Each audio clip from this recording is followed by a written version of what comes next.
Nepal's democratic journey formally began in 1951, following the end of the Rana autocratic regime. 8 years later, in 1959, the country held its first parliamentary general election. Although plans had initially been made to elect a constituent assembly after the fall of the Rana regime, that vote did not take place at the time. Instead, a parliamentary election was conducted. The outcome of these first parliamentary general elections led to the formation of a first democratically elected government led by B.P. Koirala. However, democracy was short-lived, as in December 1960, King Mahendra dissolved parliament, ended the democratic system, and introduced the partyless panchayat system. Political parties were banned, although elections continued under state-controlled structures.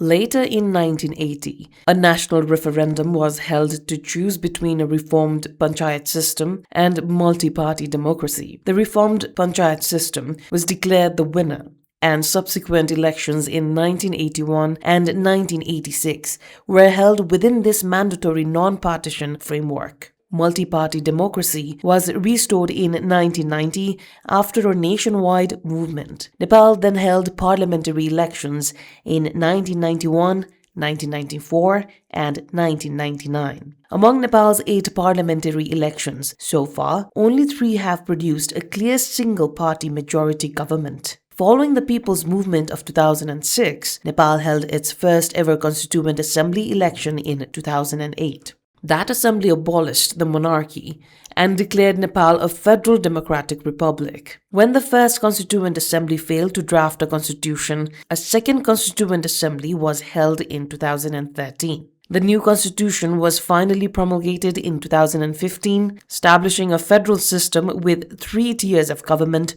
federal, provincial, and local. Under the federal structure, nationwide elections were held in 2017 and in 2022. Most recently, protests led by young citizens on September 8 and 9, widely described as Gen Z movement, intensified political pressure. Parliament was dissolved before completing its full term, prompting the announcement of early elections for the House of Representatives.